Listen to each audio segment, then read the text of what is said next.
Hello, আসসালামু আলাইকুম প্রিয় শিক্ষার্থীরা। আজকে আমরা কথা বলবো ম্যালেরিয়ার পরজীবী নিয়ে। আমরা আজকের লেকচারে ম্যালেরিয়া রোগ, ম্যালেরিয়া পরজীবী প্লাজমোডিয়ামের মানবদেহের জীবনচক্র এবং মশকির দেহের জীবনচক্র সম্পর্কে বিস্তারিত আলোচনা করব। আশা করছি এই লেকচার শেষে ম্যালেরিয়া সংক্রান্ত তোমার সকল সমস্যা দূর হবে ইনশাআল্লাহ। সো চলো, প্রথমে হচ্ছে আসলে ম্যালেরিয়া পরজীবী দ্বারা সৃষ্ট রোগকে আমরা জানি ম্যালেরিয়া বলে। তো ম্যালেরিয়া কাকে বলে এই সংজ্ঞাটা আমাদের আসতে পারে, তাহলে আমরা কি বলতে পারি? দেখো, ম্যালেরিয়া হচ্ছে প্লাজমোডিয়াম পরজীবী দ্বারা সৃষ্ট এক ধরনের জ্বর রোগ, যেটার বাহক হচ্ছে, অর্থাৎ যেটা একজন ম্যালেরিয়া আক্রান্ত রোগী থেকে একজন সুস্থ মানুষের কাছে ট্রান্সমিশন করায় বা ছড়িয়ে থাকে হচ্ছে অ্যানোফিলিস মশকি। তাহলে আমরা কি বলবো? অ্যানোফিলিস মশকি বাহিত প্লাজমোডিয়াম গণভুক্ত পরজীবী দ্বারা সৃষ্ট জ্বর রোগ হচ্ছে ম্যালেরিয়া। তো শুরুতে চলো আমরা প্রথমে ম্যালেরিয়ার যে নামটা, এটাকে যদি একটু ভাঙার চেষ্টা করি তাহলে আমরা কি পাচ্ছি দেখো। তো ম্যালেরিয়া নামটা দুইটা অংশে বিভক্ত, একটা হচ্ছে মেল আর একটা হচ্ছে এরিয়া। এখন এই যে এখানে দেখতে পাচ্ছ, মেল দ্বারা বোঝানো হচ্ছে আসলে দূষিত, আর এরিয়া দ্বারা বোঝানো হচ্ছে তোমার বায়ু। তার মানে ম্যালেরিয়া শব্দের অর্থ হচ্ছে দূষিত বায়ু। তাহলে এরকম নামকরণ কেন করা হয়েছে?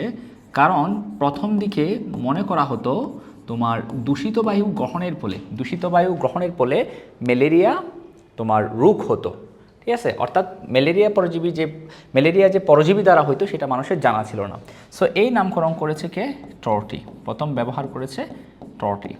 আচ্ছা, এই নামটা মনে রাখতে পারো। এরপর হচ্ছে তোমার ম্যালেরিয়া পরজীবী। ম্যালেরিয়াকে আমরা ম্যালেরিয়া নামে ডাকলেও ম্যালেরিয়ার আরও অন্য কিছু নাম আছে, যদি আমরা সেগুলো একটু দেখে নিই তাহলে আমরা বলতে পারি ম্যালেরিয়ার অন্য নাম। তাহলে অন্য কী কী নামে ম্যালেরিয়াকে ডাকা হয় দেখো। অন্য নামগুলোর মধ্যে আছে ম্যালেরিয়া রোগকে অনুপম পর্যায়বৃত্ত জ্বর বলা হয়। কেন বলা হয় এটা আমরা দেখব। দেখো, ম্যালেরিয়া রোগের অপর নাম হচ্ছে অনুপম পর্যায়বৃত্ত জ্বর। এটা চীন দেশে ম্যালেরিয়াকে এই নামে ডাকা হতো। কেন? কারণ হচ্ছে ম্যালেরিয়া জ্বর হলে বা ম্যালেরিয়া রোগ হলে দেখা যাইতো নির্দিষ্ট সময় অন্তর অন্তর, দেখা যাচ্ছে এটা 2-3 দিন অন্তর অন্তর। আজকে জ্বর আসলো, 2 দিন পর আবার জ্বর আসলো, এরকম 48 ঘন্টা বা 72 ঘন্টা পর পর জ্বর আসে। সেখানে এটাকে বলছে অনুপম পর্যায়বৃত্ত জ্বর। এরপর ম্যালেরিয়া রোগের আরেকটা নাম হচ্ছে রোমান জ্বর। কারণ হচ্ছে রোমান সাম্রাজ্যে ম্যালেরিয়ার কারণে অনেক মানুষ তোমার ম্যালেরিয়া আক্রান্ত হয়েছে এবং মারা গেছে, এই জন্য ম্যালেরিয়াকে রোমান জ্বরও বলা হয়ে থাকে। আবার ম্যালেরিয়ার আরেকটা নাম হচ্ছে জলাজ্বর। কেন জলাজ্বর?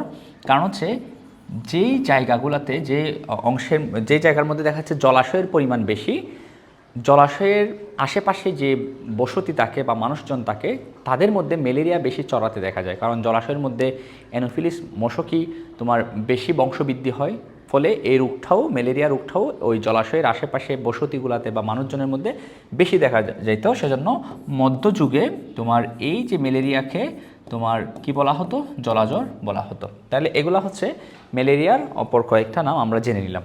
তাহলে প্রথমে আমরা এখানে ম্যালেরিয়া কাকে বলে এটা আমরা পড়ে নেব, ম্যালেরিয়া শব্দের অর্থটা কেন এরকম হলো জেনে নেব, আর ম্যালেরিয়ার আর কি কি নামে ডাকা হয় সেগুলো আমরা একটু জেনে নেব। এখন চলো, আসলে ম্যালেরিয়ার যে তোমার পরজীবী, এটার আবিষ্কারক যদি আমরা খেয়েছিল, প্রথম কে ম্যালেরিয়া পরজীবী আবিষ্কার করেছে যদি আমরা সেটা একটু জানার চেষ্টা করি।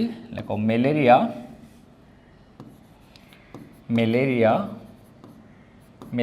পরজীবী অর্থাৎ ম্যালেরিয়া পরজীবী হচ্ছে কি? প্লাজমোডিয়াম প্রজাতিগুলো হচ্ছে ম্যালেরিয়ার পরজীবী।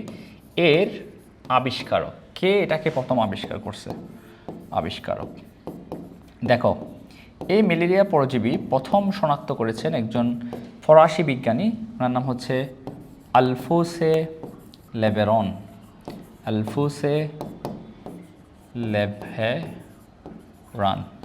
উনি মানুষের লোহিত রক্তকণিকাতে অর্থাৎ আরবিসির ভিতরে প্রথম এই ম্যালেরিয়ার পরজীবীকে আবিষ্কার করছে। তো এটা মনে রাখতে পারো, লেভেরন আর উচ্চারিত হচ্ছে লাস্টের দিকে, আরবিসিতে উনি আবিষ্কার করছে মানুষের লোহিত রক্তকণিকার মধ্যে। আর আরেকটা বিষয় আমরা জেনে নেব হচ্ছে বাহক আবিষ্কারক, ঠিক আছে? এখন আমরা জানি ম্যালেরিয়া পরজীবীটা একজন ম্যালেরিয়া আক্রান্ত মানুষ থেকে অন্য একজন সুস্থ মানুষের কাছে কিভাবে যায়? অ্যানোফিলিস মশকি দ্বারা, ঠিক আছে? অ্যানোফিলিস মশকি দ্বারা। তাহলে অ্যানোফিলিস মশকি এটা হচ্ছে বাহক, ঠিক আছে, এটা হচ্ছে কি বাহক। এবং এই বাহক আবিষ্কারক, বাহক আবিষ্কার করছে হচ্ছে রোনাল্ড রস, অর্থাৎ এনোফিলিস মশকি, অর্থাৎ এই মশা বা মশকিটা হচ্ছে তোমার কি একজন আক্রান্ত ব্যক্তি থেকে অন্যজন সুস্থ মানুষের কাছে যে ম্যালেরিয়া জীবাণু পরজীবী সরাতে পারে, সেটা প্রথম রোনাল্ড রস নামক এই চিকিৎসক উনি প্রথম এটা শনাক্ত করছে। তো আমরা এভাবে মনে রাখতে পারি, দেখো এখানে আমরা দেখতে পাচ্ছি এনোফিলিস, এটার উচ্চারণ এবং এটার রস উচ্চারণ লাস্টের দিকে একই রকম মনে হয়, এনোফিলিস রস। তাহলে এনোফিলিস মশকি এটা বাহক কে আবিষ্কার করছে? রোনাল্ড রস।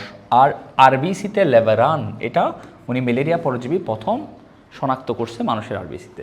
চলো এখন আমরা এই ম্যালেরিয়া পরজীবী অর্থাৎ প্লাজমোডিয়াম পরজীবী নিয়ে আমরা কিছু কয়েকটা কথা, বিশেষ কথা মনে রাখবো। সেটা হচ্ছে দেখো, চলো প্লাজমোডিয়াম এটার ব্যাপারে কয়েকটা গুরুত্বপূর্ণ কথা আমরা মনে রাখি, ঠিক আছে।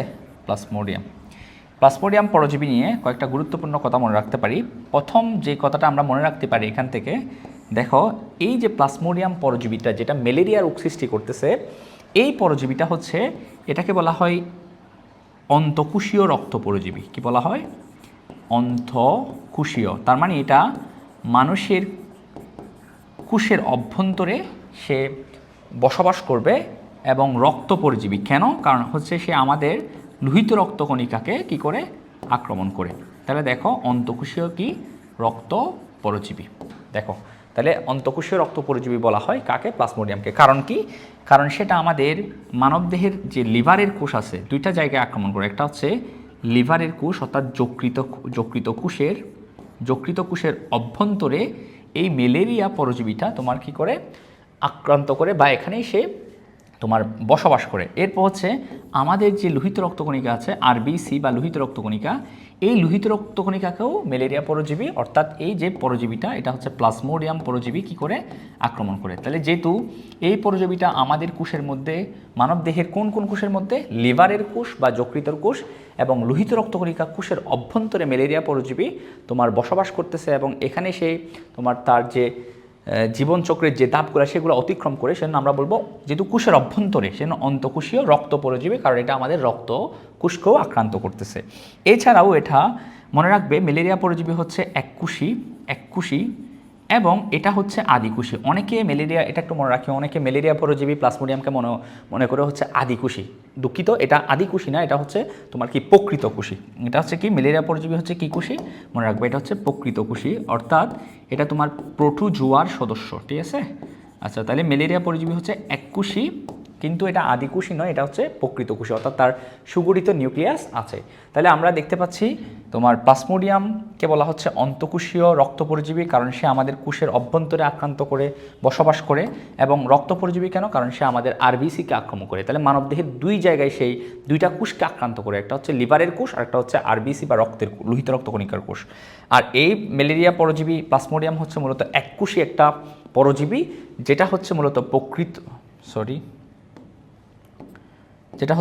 প্রকৃত কোষী, দুঃখিত, মূলত হচ্ছে প্রকৃত কোষী, ঠিক আছে। তাহলে আমরা এই বিষয়গুলো মনে রাখবো, ঠিক আছে। আরেকটা বিষয় মনে রাখবো, আমরা জানি এই ম্যালেরিয়া পরজীবী মানবদেহের কোথায় কোথায় আক্রমণ করে সেটা আমরা দেখলাম, যকৃত কোষ এবং আমাদের লোহিত রক্তকণিকার কোষ। এবং আমরা এখন একটা ব্যাপার মনে রাখবো, সেটা হচ্ছে এটা মশকির দেহেও তো আক্রমণ করে, মশকির দেহে। এখন মশকির দেহে কোন কোন অংশগুলোকে সে আক্রান্ত করে? প্রথম হচ্ছে পৌষ্টিক নালী, ঠিক আছে। তাহলে মশকির পৌষ্টিক নালীতে সে কী করবে? তার বাসস্থান, এবং মশকির পৌষ্টিক নালীর একটা অংশ যেটা হচ্ছে ক্রপে হচ্ছে সে কী করে বসবাস করে। এরপর হচ্ছে আর কোন অঞ্চল? আর হচ্ছে তাকে হচ্ছে মশকির লালা গ্রন্থিতে সে অবস্থান করে। তাহলে আমরা দেখতে পাচ্ছি মানুষের মধ্যে দুইটা জায়গায়, একটা হচ্ছে তোমার লোহিত রক্তকণিকা এবং তোমার যকৃত কোষে এটা আক্রান্ত করে বসবাস করে, আর মশকির পৌষ্টিক নালীর ক্রপ নামক অংশের মধ্যে বসবাস করে এবং লালা গ্রন্থিতে সে এই ম্যালেরিয়া পরজীবীটা বসবাস করে। তাহলে আমরা এই ব্যাপারগুলো জানলাম। তো এখন আমরা একটা বিষয় জেনে নেব, সেটা হচ্ছে দেখো প্লাজমোডিয়াম এর প্রায় বলা হচ্ছে 60টিরও অধিক প্রজাতি তোমার কি তৈরি করে? ম্যালেরিয়া রোগ তৈরি করতে পারে। কিন্তু বিভিন্ন মেরুদণ্ডী প্রাণীতে, কিন্তু মানুষের মধ্যে রোগ তৈরি করতে পারে এরকম ম্যালেরিয়া পরজীবীর প্রজাতির সংখ্যা হচ্ছে 4টা। সো কোন কোন ম্যালেরিয়া পরজীবী মানুষের মধ্যে রোগ সৃষ্টি করে এবং কোন রোগটা সৃষ্টি করে আমরা এগুলো একটু দেখে নেব। চলো দেখো, পরজীবীর নামগুলা হচ্ছে কি, প্রথমে হচ্ছে 4টা পরজীবী মানুষের মধ্যে রোগ সৃষ্টি করে। একটা হচ্ছে প্লাজমোডিয়াম ফেলসিফেরাম, এগুলার নাম আগে আমরা একটু জেনে নিই। এই প্লাজমোডিয়ামের এই পরজীবীটা তোমার কী করে ম্যালেরিয়া রোগ সৃষ্টি করে মানুষে। আরেকটা হচ্ছে প্লাজমোডিয়াম ভাইভেক্স, তাহলে প্লাজমোডিয়ামের এই প্রজাতিটা মানুষের মধ্যে ম্যালেরিয়া রোগ তৈরি করে। একটা হচ্ছে প্লাজমোডিয়াম ওভালি, এটা রোগ সৃষ্টি করে। একটা হচ্ছে প্লাজমোডিয়াম ম্যালেরি। এই যে 4টা প্রজাতি, এই 4টা প্রজাতি কী করে মানুষের মধ্যে রোগ সৃষ্টি করে। এখন কোন প্রজাতি কোন রোগ সৃষ্টি করে দেখো, প্লাজমোডিয়াম ফেলসিফেরাম দ্বারা হয়ে থাকে, এখানে লাস্টে এম আসে না, এম দিয়ে মনে রাখবো হচ্ছে এটা যে রোগ তৈরি করে তাকে বলা হয় মেলিগন্যান্ট ম্যালেরিয়া তৈরি করে। তাহলে প্লাজমোডিয়াম ফেলসিফেরাম দ্বারা কী হয়ে থাকে, মেলিগন্যান্ট ম্যালেরিয়া। দেখো, মেলিগন্যান্ট শব্দের অর্থ হচ্ছে তোমার মারাত্মক বা প্রাণঘাতী কিছু। তার মানে মেলিগন্যান্ট ম্যালেরিয়া নাম কেন হয়েছে, কারণ ফেলসিফেরাম দ্বারা যে ম্যালেরিয়াটা মানুষের মধ্যে হয় সেটা কিন্তু খুবই প্রাণঘাতী। অন্যান্য পরজীবী দ্বারা ম্যালেরিয়া হলে তার তুলনায় অনেক বেশি প্রাণঘাতী হয় এই পরজীবী দ্বারা ম্যালেরিয়া হলে। ভাইভেক্সের ভি দিয়ে মনে রাখতে পারো, এটাকে বলা হয় ভিনাইন টার্সিয়ান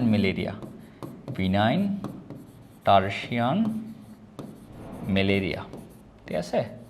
আচ্ছা, এরপর হচ্ছে তোমার দেখো, এরপর হচ্ছে এই প্লাজমোডিয়াম ওভেলি, এটা দ্বারা হয়ে থাকে মৃদু টার্সিয়ান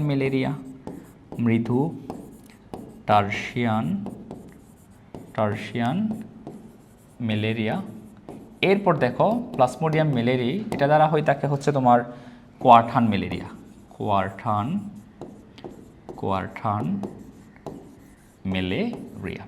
এখন চলো কোন ম্যালেরিয়াতে কতদিন বা কত ঘন্টা অন্তর অন্তর জ্বর আসে সেটা আমরা একটু দেখে নিব।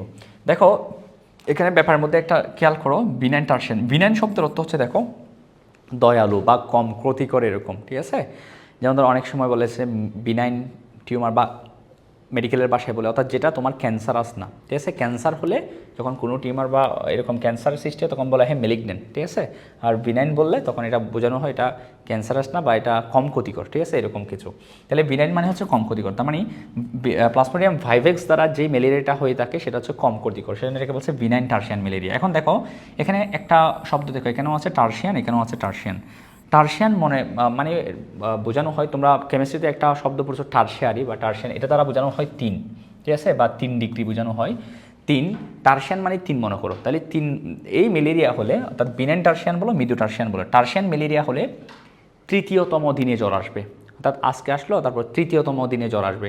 তাহলে 3য়তম দিন মানে কত ঘন্টা পর, 2 দিন পর, 2 দিন মানে 48 ঘন্টা পর। তাহলে টার্সিয়ান ম্যালেরিয়ার ক্ষেত্রে কত ঘন্টা পর জ্বর আসবে, 48 ঘন্টা অন্তর অন্তর কি আসবে, অন্তর জ্বর আসবে, এটা একটু মনে রাখবো। তারপর হচ্ছে এটার ক্ষেত্রে কি 2 দিন পর, অর্থাৎ 3য়তম দিনে 48 ঘন্টা অন্তর জ্বর আসবে। এরপর হচ্ছে কোয়ার্টার শব্দের অর্থ বা কোয়ার্টান শব্দের অর্থ হচ্ছে 4, যেমন ধরো আমরা বলি কোয়াড্রেট বা চতুর্ভাগ, ঠিক আছে। কোয়ার্টার মানে হচ্ছে 4 বা 4 বোঝানো হচ্ছে, তাহলে কোয়ার্টার মানে হচ্ছে 4র্থতম দিনে, ঠিক আছে, অর্থাৎ 3 দিন পর, ঠিক আছে, 3 দিন পর 4র্থতম দিনে গিয়ে জ্বর আসবে সবসময়। তাহলে আমরা বলতে পারি 72 ঘন্টা অন্তর এখানে কি দেখবো আমরা, জ্বর আসতে দেখবো, ঠিক আছে এক্ষেত্রে। আর যেটা ম্যালিগন্যান্ট ম্যালেরিয়া, যেটা ফেলসিফেরাম দিয়ে হয়ে থাকে, সেক্ষেত্রেও 48 ঘন্টা বই আছে, 36 থেকে 48 ঘন্টা তোমার কি আসে, অন্তর কি আসবে, জ্বর আসবে। তাহলে আশা করি আমরা ম্যালেরিয়া পরজীবীর নাম, কোন ম্যালেরিয়া পরজীবী দ্বারা কোন রোগ হয়ে থাকে সেটা আমরা বুঝতে পারছি, এবং কোন ম্যালেরিয়া পরজীবী দ্বারা সৃষ্ট রোগের মধ্যে কত ঘন্টা অন্তর জ্বর আসে সেটা আমরা বুঝতে পারছি।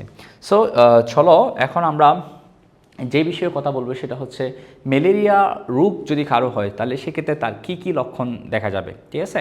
সো তোমাদের প্রশ্ন যখন করবে তখন উদ্দীপকে কিন্তু কী দেওয়া থাকবে, বিভিন্ন লক্ষণের কথা দেওয়া থাকবে। সো তুমি ওই উদ্দীপকটা পড়ে, উদ্দীপকের যে লক্ষণের কথা বলা আছে সেগুলো পড়েই কিন্তু তোমাকে বুঝতে হবে এটা ম্যালেরিয়া জ্বর নাকি ডেঙ্গু জ্বর নাকি এটা অন্য কিছু, ঠিক আছে। সো চলো আমরা এখন পড়বো হচ্ছে ম্যালেরিয়া রোগের কি লক্ষণ, ঠিক আছে, চলো। ম্যালেরিয়া রোগের লক্ষণ, ঠিক আছে। প্রধান লক্ষণ যেটা তোমার উদ্দীপকে উল্লেখ থাকতে পারে ম্যালেরিয়া পরজীবীর, এটা খুব ইম্পর্টেন্ট। প্রধান লক্ষণ হচ্ছে কি? প্রধান লক্ষণ হচ্ছে, এটা একটু মনে রাখবা, নির্দিষ্ট সময় অন্তর অন্তর জ্বর আসা। নির্দিষ্ট সময়, নির্দিষ্ট সময় বলতে কতদিন? 2 থেকে 3 দিন অন্তর অন্তর জ্বর আসা, অর্থাৎ জ্বরগুলা গ্যাপ দিয়ে 2-3 দিন পর পর 2-3 দিন পর পর এভাবে আসবে অন্তর অন্তর জ্বর। কাঁপুনি সহ জ্বর আসে, আসলে কাঁপুনি সহ জ্বর, এটা মনে রাখবা, কাঁপুনি সহ জ্বর, ঠিক আছে। এখন এই জ্বরের যে তোমার তাপমাত্রাটা দেখা যাবে সেটা হচ্ছে 104 থেকে 106 ডিগ্রি ফ্যারেনহাইট। এবং এখানে জ্বরের এই জ্বরটা সাধারণত দেখা যায় কি তোমার কোন কোন সময় বেশি আসে? দেখা যায় তোমার পূর্বাহ্ন, অর্থাৎ সকালের 6টা বা 6টা দুপুর 12টার মধ্যে, এই সময়গুলোতে তোমার বেশি আসে, এবং অপরাহ্ন বা 12টার পর থেকে এই তোমার বিকেলের মধ্যে এরকম সময়গুলোতে বেশি আসে, ঠিক আছে। জ্বরগুলো আসতে দেখা যায়। এবং জ্বরের মধ্যে তোমার 3 ধরনের প্রকৃতি থাকে। জ্বরের মধ্যে দেখা যায় প্রথমে হচ্ছে জ্বরের উত্তাপ অবস্থা, তারপর হচ্ছে যেমন ধরো শীত অবস্থা। প্রথমে দেখা যাচ্ছে কিছুক্ষণ গরম লাগলো, তারপর শীত লাগলো, তারপর দেখা যাচ্ছে ঘাম দিল, ঘাম অবস্থা, ঠিক আছে। এরকম অবস্থাগুলো দেখা যাবে। তাহলে এই কথাগুলো বলে আমাদেরকে উদ্দীপকে বলতে পারে। দেখো উদ্দীপকে যদি দেখা যায় তোমার কি নির্দিষ্ট সময় অন্তর অন্তর জ্বর আসে বলে, তখন বুঝতে হবে এটা ম্যালেরিয়া পরজীবীর কথা, ম্যালেরিয়া রোগের কথা বলা হয়েছে। তাহলে এরপর দেখো ম্যালেরিয়া রোগের চূড়ান্ত পর্যায়ে কী কী লক্ষণ দেখা যাবে সেগুলো আমরা যদি একটু দেখি। তাহলে ম্যালেরিয়া পরজীবীর চূড়ান্ত পর্যায়ে কী কী লক্ষণ দেখা যেতে পারে? দেখো, প্রথম কথা হচ্ছে চূড়ান্ত পর্যায়ে দেখা যায় কি তোমার এই রোগের ক্ষেত্রে আমাদের লিভার, অর্থাৎ যকৃৎ এবং স্প্লিন, প্লীহা, এগুলা ফুলে বড় হয়ে যায়। কারণ হচ্ছে দেখো ম্যালেরিয়া পরজীবী কিন্তু তোমরা দেখছো কিছুক্ষণ আগে যকৃতের কোষকে আক্রমণ করে, ফলে যকৃত এবং প্লীহা এগুলা বড় হয়ে যায়। তাহলে যকৃত ও প্লীহা স্ফীত হয় বা বড় হয়ে যায়, যেগুলোকে হ্যাপাটোমেগালি বা স্প্লিনোমেগালি বলা হয়, স্ফীত হয়, ঠিক আছে। আচ্ছা, এরপর দেখা যাচ্ছে হচ্ছে কি 2 নম্বরে যেটা মনে রাখবা, প্লীহা থেকে স্প্লিন থেকে একটা বিশেষ রাসায়নিক উপাদান তৈরি করে যখন ম্যালেরিয়া পরজীবী আক্রান্ত হয়। কারণ ম্যালেরিয়া পরজীবী তোমরা দেখছো হচ্ছে লোহিত রক্তকণিকা আক্রমণ করে, এবং ক্ষতিগ্রস্ত লোহিত রক্তকণিকাগুলো কিন্তু প্লীহাতে গিয়ে ধ্বংসপ্রাপ্ত হয়। এবং প্লীহাতে গিয়ে যখন লোহিত রক্তকণিকা ধ্বংস হয়, তখন প্লীহা থেকে লাইসোলেসিথিন নামক একটা বিশেষ লেসিথিন নামক একটা বিশেষ রাসায়নিক পদার্থ তৈরি হয়। এবং যে রাসায়নিক পদার্থটা কী করে? রক্তকণিকাকে ধ্বংস করে। আচ্ছা, এরপর দেখো আরেকটা বিষয় মনে রাখবা যে পরজীবী থেকে তোমার ম্যালেরিয়া পরজীবী যা প্লাজমোডিয়াম পরজীবী কী করে? একটা বিশেষ অ্যান্টিবডি তৈরি করে, যেটাকে বলা হচ্ছে হিমোলাইসিন। কি তৈরি করে? হিমোলাইসিন তৈরি করে। কি তৈরি করে? হিমোলাইসিন হচ্ছে একটা পরজীবী থেকে তৈরি হওয়া একটা প্রোটিন, বা এটা হচ্ছে অ্যান্টিবডি। এবং যেটা কী করে? যেটা তোমার তাও রক্তকণিকা ধ্বংস করে। কি করে? রক্তকণিকা ধ্বংস করে। তাহলে বুঝো রক্তকণিকা ধ্বংস হচ্ছে তোমার ম্যালেরিয়া আক্রান্ত ব্যক্তিতে। তাহলে ম্যালেরিয়া আক্রান্ত ব্যক্তির যদি রক্তকণিকা ধ্বংস হয়, তাহলে আমরা কি দেখব? ম্যালেরিয়া পরজীবীতে যদি রক্তকণিকা ধ্বংস হয়, আমরা যেটা দেখব সেটা হচ্ছে রোগীর মধ্যে রক্তশূন্যতা দেখব। রক্তশূন্যতা দেখা দিবে, এবং রক্তশূন্যতা দেখা দিলে রোগীর মধ্যে তোমার রোগী দুর্বল বোধ করবে, এবং মারাত্মক পর্যায়ে রোগীর কী হবে? মৃত্যু হতে পারে। তাহলে ম্যালেরিয়া পরজীবীর চূড়ান্ত পর্যায়ে আমরা কি দেখব? যকৃৎ এবং প্লীহা স্ফীত হয়ে যায়। প্লীহা থেকে লাইসোলেসিথিন নামক একটা রাসায়নিক পদার্থ তৈরি হবে, যেটা প্লীহাতে ক্ষতিগ্রস্ত আরবিসিগুলো ভাঙনের ফলে তৈরি হচ্ছে, যেটা গিয়ে আবার রক্তকণিকাকে ধ্বংস করবে। পরজীবী থেকেও কি তৈরি হবে, একটা হিমোলাইসিন নামক একটা প্রোটিন তৈরি হবে, যেটাও রক্তকণিকাকে ধ্বংস করবে। তাহলে উভয় প্রক্রিয়ায় রক্তকণিকা ধ্বংস হওয়ার কারণে রক্তশূন্যতা দেখা দিবে। রক্তশূন্যতা দেখা দিলে রোগী দুর্বল হয়ে যাবে এবং তোমার মৃত্যুবরণও করতে পারে। এরপর একটা লাস্ট ওয়ান, এটা হচ্ছে কি তোমার খাদ্য পরিপাকে ব্যাঘাত করতে পারে। তাহলে পরিপাকে ব্যাঘাত, কারণ হচ্ছে লিভার বা এই অঙ্গগুলো আমরা জানি পরিপাকের সাথে রিলেটেড। তো এগুলো যেহেতু ধ্বংসপ্রাপ্ত হচ্ছে, পরিপাকে কি করবে, খাদ্য পরিপাকে আমাদের ব্যাঘাত ঘটবে। এটা আমরা মনে রাখবো, ঠিক আছে। তাহলে এই হচ্ছে ম্যালেরিয়া পরজীবীর ম্যালেরিয়া হলে, রোগ হলে এক্ষেত্রে আমরা এই লক্ষণগুলো আমরা কি পাবো, দেখতে পাবো, ঠিক আছে। তাহলে চলো এখন আমরা দেখব হচ্ছে ম্যালেরিয়া পরজীবীর আসলে জীবন চক্রটা, আমরা লাইফ সাইকেলটা দেখব। দেখো ম্যালেরিয়া পরজীবী তোমার আমরা জানি হচ্ছে দুইটা জায়গায় আক্রমণ করে, একটা হচ্ছে মানুষের দেহে, একটা হচ্ছে কি তোমার মশকির দেহে। চলো আমরা প্রথমে একটু দেখি হচ্ছে ম্যালেরিয়া পরজীবী পোষক, ঠিক আছে, বা অর্থাৎ কার জীবনচক্র সম্পন্ন করতে ম্যালেরিয়া পরজীবীর কত ধরনের পোষক বা হোস্টের প্রয়োজন হয়। এগুলো হচ্ছে নাম্বার 1, এক নম্বরে হচ্ছে তোমার মানুষের দেহ লাগবে, মানুষের দেহ, এবং 2 নাম্বার হচ্ছে মশকি, ঠিক আছে, 2 নাম্বার কি মশকি। এবং এখানে একটা বিষয় মনে রাখবা, মানুষ হচ্ছে ম্যালেরিয়া পরজীবীর মাধ্যমিক পোষক। কি পোষক? মাধ্যমিক। এটা মানুষ মাধ্যমিক, এভাবে মনে রাখতে পারো, মা দিয়ে মাধ্যমিক পোষক, ঠিক আছে। আর এই যে তোমার ম্যালেরিয়া মশকি হচ্ছে নির্দিষ্ট পোষক। নির্দিষ্ট কেন নির্দিষ্ট পোষক বলা হচ্ছে আমি এটা বলবো।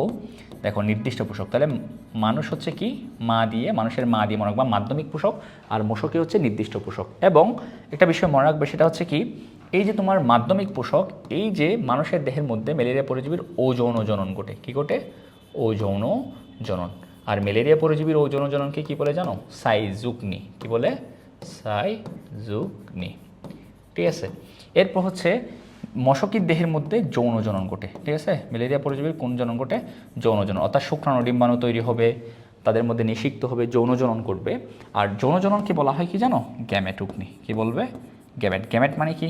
জননকোষ। তাহলে গ্যামেটুকনি মানে হচ্ছে যৌন জননের প্রক্রিয়াটাকে আমরা কি বলবো?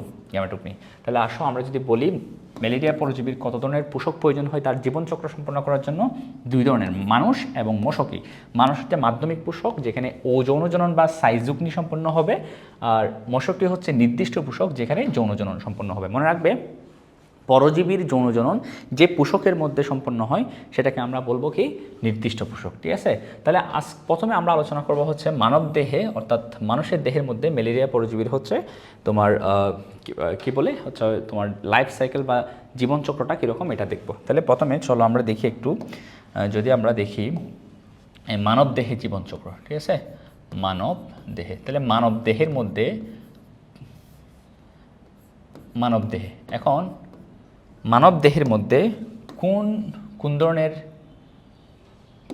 জনন হয়? আমরা জানি মানব দেহের মধ্যে হয় অযৌন জনন, অযৌন জনন, বা কি হয়? সাইজুকনি হয়, বা যেটাকে বলা হচ্ছে সাইজুকনি। এখন এই মানব দেহের অযৌন জনন বা সাইজুকনিকে তুমি 2টা ভাগে কি করতে পারো? 2টা ভাগে ভাগ করতে পারো। আমরা জানি মানুষের দেহের মধ্যে তোমার ম্যালেরিয়া পরজীবীর যে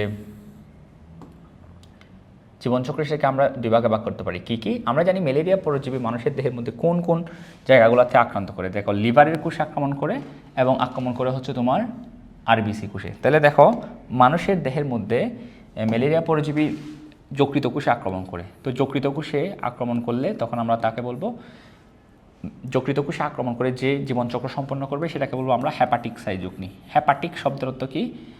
হ্যাপাটিক শব্দের অর্থ হচ্ছে যকৃত বোঝায়। তাহলে লিভারের মধ্যে যে চক্র সম্পন্ন হবে সেগুলোকে বলবো হ্যাপাটিক সাইজুকনি। আর তোমার লোহিত রক্তকণিকার কোষে যে চক্র সম্পন্ন হবে এগুলোকে বলবো আমরা ইরিথ্রোসাইটিক সাইজুকনি। ইরিথ্রোসাইটিক সাইজুকনি, ঠিক আছে। আচ্ছা, তাহলে খেয়াল করো, এখন তোমার এই যে হ্যাপাটিক সাইজুকনি, হ্যাপাটিক শব্দের অর্থ হচ্ছে যকৃৎ বা লিভার। তাহলে লিভারের ভিতরে ম্যালেরিয়া পরজীবী যে চক্র, যে দশাগুলো অতিক্রম বা যে চক্রটা সম্পন্ন করবে সেটাকে বলবো হ্যাপাটিক সাইজুকনি। আর লোহিত রক্তকণিকাকে কি বলা হয়? ইরিথ্রোসাইট, তাই না? ইরিথ্রো শব্দের অর্থ হচ্ছে লাল, সাইট মানে হচ্ছে কোষ। তাহলে লাল রক্তকোষ মানে হচ্ছে লোহিত রক্তকণিকার কোষের ভিতরে যে তোমার চক্রটা সম্পন্ন হবে সেটাকে বলবো ইরিথ্রোসাইটিক সাইজুগনি। তাহলে মানবদেহে ম্যালেরিয়া পরজীবীর কী ঘটে? হেপাটিক সাইজুগনি ঘটে, ইরিথ্রোসাইটিক সাইজুগনি ঘটে, হেপাটিক সাইজুগনি ঘটে, ইরিথ্রোসাইটিক সাইজুগনি ঘটে। এখন দেখো এই যে হেপাটিক সাইজুগনিটা আছে, হেপাটিক সাইজুগনি, এই হেপাটিক সাইজুগনিকে আবার দুইটা ভাগে ভাগ করতে পারো। একটা হচ্ছে তোমার কি, হেপাটিক সাইজুগনিকে দুইটা ভাগে ভাগ করা যায়। একটা হচ্ছে তোমার ফ্রি ইরিথ্রোসাইটিক হেপাটিক সাইজুগনি, ফ্রি ইরিথ্রোসাইটিক সাইজুগনি, ঠিক আছে। আর একটা হচ্ছে তোমার এক্সো ইরিথ্রোসাইটিক সাইজুগনি, এক্সো ইরিথ্রোসাইটিক সাইজুগনি। তাহলে খেয়াল করো, একটা হচ্ছে ফ্রি ইরিথ্রোসাইটিক, একটা হচ্ছে এক্সো ইরিথ্রোসাইটিক। এখন খেয়াল করো, অনেকের মনে হতে পারে দেখো আবার এই যে তোমার দেখতে পাচ্ছ এখানে তোমার ইরিথ্রোসাইটিক সাইজুগনি, এটার কিন্তু আবার কোনো মানে কি নেই, বিভক্তি নেই, ঠিক আছে। তাহলে ফ্রি ইরিথ্রোসাইটিক সাইজুগনি এবং এক্সো ইরিথ্রোসাইটিক সাইজুগনিকে আবার ইরিথ্রোসাইটিক সাইজুগনির তোমার ভাগ মনে করিও না, ঠিক আছে। মূলত হেপাটিক সাইজুগনি এটার সাথে এটা মিল থাকাতে কনফিউশন হতে পারে। তো মনে রাখবে শুধু হেপাটিক সাইজুগনিতে কিন্তু তোমার কি আছে, দুই ভাগে ভাগ করা যায়। একটা হচ্ছে ফ্রি ইরিথ্রোসাইটিক, আর একটা হচ্ছে এক্সো ইরিথ্রোসাইটিক সাইজুগনি, ঠিক আছে। সো আমরা প্রথমে মানবদেহে যে সাইজুগনিটা নিয়ে আলোচনা করব সেটা হচ্ছে হেপাটিক সাইজুগনি। সেটা হচ্ছে অর্থাৎ মানুষের দেহে এগুলো কী কী, ইরিথ্রোসাইটিক হেপাটিক সাইজুগনির মধ্যে ফ্রি ইরিথ্রোসাইটিক হেপাটিক সাইজুগনি এবং এক্সো ইরিথ্রোসাইটিক হেপাটিক সাইজুগনি, এই দুইটা নিয়ে আলোচনা করব। চলো আমরা একটু এই ব্যাপারগুলো নিয়ে আলোচনা করি। আচ্ছা চলো আমরা তাহলে এখন আলোচনা করব হচ্ছে কি নিয়ে, হেপাটিক সাইজুগনি নিয়ে। তো হেপাটিক সাইজুগনির ফ্রি ইরিথ্রোসাইটিক হেপাটিক সাইজুগনি, একটা হচ্ছে এক্সো ইরিথ্রোসাইটিক। আসো প্রথমে আমরা এই ফ্রি ইরিথ্রোসাইটিক নিয়ে আলোচনা করব, তারপর হচ্ছে এক্সো ইরিথ্রোসাইটিক নিয়ে আলোচনা করব। দেখো প্রথমে একটা বিষয় লক্ষ্য করো, ধরো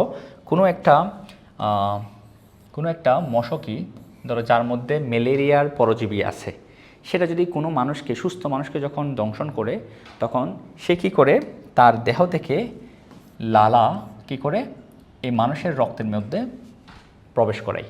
তখন এই লালার সাথে মানুষের রক্তের মধ্যে ম্যালেরিয়া পরজীবীর একটা দশা ঢুকে পড়ে, সেটা হচ্ছে কি অ্যাসপ্রোজয়েড দশা। কী দশা? অ্যাসপ্রোজয়েড দশা। তাহলে এটা কি পরজীবী? ম্যালেরিয়া পরজীবীর। কোন দশাটা? অ্যাসপ্রোজয়েড। ম্যালেরিয়া পরজীবীর আমরা বিভিন্ন রকম দশা দেখব, তার মধ্যে একটা দশা হচ্ছে অ্যাসপ্রোজয়েড। অ্যাসপ্রোজয়েড দশাটা কী হবে? যখন কোনো অ্যানোফিলিস মশকই একজন সুস্থ মানুষকে আক্রান্ত করবে, তখন দেখা যায় তার মধ্যে যদি এই প্লাজমোডিয়াম কোনো অর্থাৎ ম্যালেরিয়া পরজীবী থাকে, তখন সে কী করে অ্যাসপ্রোজয়েড দশাটা মানুষের রক্তে প্রবেশ করিয়ে দেয়। এখন এই মানুষের রক্ত থেকে এই পরজীবীটা কী হয়, কোথায় লিভার বা যকৃত বা লিভারের মধ্যে চলে আসে, ঠিক আছে। তাহলে খেয়াল করো কেন, কারণ হচ্ছে যকৃতের রাসায়নিক পদার্থের প্রতি তার একটা আকর্ষণ কাজ করে। আমাদের লিভারের মধ্যে যে সমস্ত কেমিক্যাল বা রাসায়নিক পদার্থ আছে, তার প্রতি ম্যালেরিয়া পরজীবীর অ্যাসপ্রোজয়েড দশাটা কী হয়, আকর্ষিত হয়ে রক্তের মাধ্যমে বাহিত হয়ে কোথায় প্রবেশ করে? যকৃতে। এই যে ম্যালেরিয়া পরজীবীটা রক্তের মাধ্যমে যকৃতে চলে আসে, অন্য কোথাও যায় নাই, লিভারের মধ্যে আসলো। কেন? কারণ লিভারের রাসায়নিক পদার্থের প্রতি তার একটা আকর্ষণ আছে। সেই আকর্ষণটাকে বলবো আমরা, রাসায়নিক পদার্থের প্রতি এই ধরনের আকর্ষণকে বলা হয় কেমোটেক্সিস, ঠিক আছে। তাইলে কেমোটেক্সিসের ফলে সে কোথায় চলে আসে? লিভার কোষে চলে আসে। লিভারের অভ্যন্তরে এসে লিভার কোষে ঢুকে সে তার জীবনচক্রগুলো সম্পন্ন করবে, ঠিক আছে। আচ্ছা, এখন এতটুকু আমরা বুঝতে পারছি। আচ্ছা, তোমাদেরকে একটা ব্যাপার বলে রাখি, সেটা হচ্ছে আমরা এই যে হেপাটিক সাইজুগনির মধ্যে, ফ্রি ইরিথ্রোসাইটিক সাইজুগনির মধ্যে কোন কোন দশাগুলো দেখতে পাবো, এগুলা মনে রাখার জন্য আমরা সহজে চাইলে এই ছন্দটা একটু মনে রাখতে পারি। সেটা হচ্ছে কি, দেখো এসপি সাইজ সিএম, এই দশাগুলো আমরা দেখব। আগে একটু পড়ে নিই, তারপর এগুলো আমি এখানে ড্র করে দেখাবো। এসপি দিয়ে মনে রাখবা, অ্যাসপ্রোজয়েড দশা দেখব আমরা। কোন দশা? অ্যাসপ্রোজয়েড দশা দেখব। ম্যালেরিয়া পরজীবীর অ্যাসপ্রোজয়েড দশা দেখব কোথায়? এই প্রি ইরিথ্রোসাইটিক হেপাটিক সাইজুগনিতে। তারপর দেখব হচ্ছে ক্রিপ্টোজয়েড দশা, সি দিয়ে মনে রাখবো, ক্রিপ্টোজয়েড দশা দেখব। তারপর আমরা দেখব কি, সাইজ দিয়ে মনে রাখবো, সাইজন দেখব। কি দেখব? সাইজন দশা দেখব। সিএম দিয়ে মনে রাখবো, সি দিয়ে মনে রাখবো ক্রিপ্টো, এম দিয়ে মনে রাখবো মেরুজয়েড, এম দিয়ে কি মনে রাখবো? মেরুজয়েড দশা দেখব। তাহলে চলো আমরা অ্যাসপ্রোজয়েড, ক্রিপ্টোজয়েড, সাইজন এবং ক্রিপ্টোমেরুজয়েড, এই দশাগুলো আমরা কোথায়? হেপাটিক সাইজুগনিতে দেখতে পাবো। চলো আমরা এগুলো কীভাবে এখানে আসে এগুলো একটু দেখি। দেখো প্রথমে ম্যালেরিয়া পরজীবীর এই যে অ্যাসপ্রোজয়েড দশাটা, যেটা দেখতে হচ্ছে দুই প্রান্ত সরু একটু বাঁকানো, মাঝখানটা প্রশস্ত, এটাকে বলা হয় মাকো আকৃতির।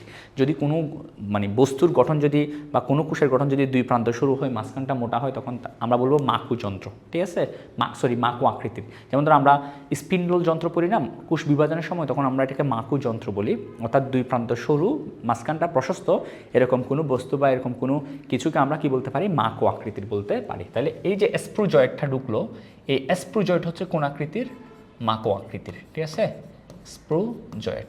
এবং এটা ঢুকার পর কোথায় ঢুকলো, এটা হচ্ছে আমাদের যকৃতের কোষ। আমি আগে থেকে এঁকে রাখলাম, এগুলো হচ্ছে যকৃতের কোষ।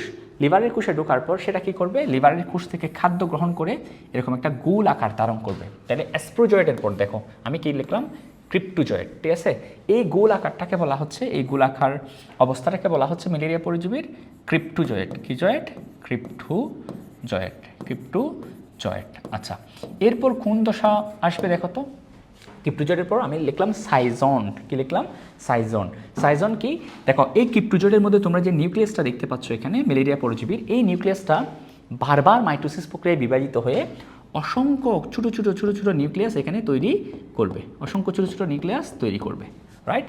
এখন বহু নিউক্লিয়াস বিশিষ্ট এই দশাকে কি বলবে, সাইজন। একটা বিষয় মনে রাখবা, যখনই তোমাদেরকে সাইজন এই শব্দটা আসবে, মনে করবা এই সাইজন দশায় ম্যালেরিয়া পরজীবীর মধ্যে অনেকগুলা কি আছে, নিউক্লিয়াস আছে। এখন দেখো এরপর কি হবে, এরপর তোমরা যে এখানে দেখতে পাচ্ছ হচ্ছে কি ম্যালেরিয়া পরজীবীর, এর পরবর্তী আমরা দেখব এই যে নিউক্লিয়াসগুলো ছিল না, এগুলা প্রত্যেকটার পাশে এরকম প্লাজমা মেমব্রেন, সাইটোপ্লাজম এগুলো তৈরি হতে থাকবে, তৈরি হতে থাকবে, ঠিক আছে। এবং সাইজন্টের পাশে সাইজেন্টের প্রত্যেকটা নিউক্লিয়াসের পাশে এরকম প্লাজমা মেমব্রেন, সাইটোপ্লাজম জমে অসংখ্য ম্যালেরিয়া পরজীবীর কোষ তৈরি করবে। আর এই কোষগুলোকে আমরা বলবো কি, ক্রিপ্টোমেরুজয়েড। দেখো এই যে সাইজন্টের পর এখানে আমি কি লিখলাম, ক্রিপ্টোমেরুজয়েড। সাইজন্টের পর কি, ক্রিপ্টোমেরুজয়েড। সাইজেন্টের পর কি, ক্রিপ্টোমেরুজয়েড, ঠিক আছে। আচ্ছা, এরপর হচ্ছে দেখো এই যে ক্রিপ্টোমেরুজয়েডগুলা, এগুলো হচ্ছে ক্রিপ্টোমেরুজয়েড, এগুলা লিভারের কোষকে ভেঙে কি হবে, বাইরে বের হয়ে আসবে, ঠিক আছে, বাইরে বের হয়ে আসবে। এবং বাইরে বের হয়ে এসে এগুলা নতুন যকৃত কোষকে কি করবে, আক্রমণ করবে। তাহলে দেখো ক্রিপ্টোমেরুজয়েডগুলো নতুন যকৃত কোষকে কি করতেছে, আক্রমণ করতেছে। এই যে অ্যাসপ্রোজয়েড থেকে ক্রিপ্টোমেরুজয়েড সৃষ্টি পর্যন্ত ম্যালেরিয়া পরজীবীর যকৃতের এই দশাটা, কোত্থেকে, অ্যাসপ্রোজয়েড থেকে ক্রিপ্টোমেরুজয়েড সৃষ্টি হওয়া পর্যন্ত এই দশাটাকে বলা হচ্ছে প্রিরুথোসাইটিক হেপাটিক সাইজোগনি। আশা করি অতটুকু আমরা বুঝতে পারছি।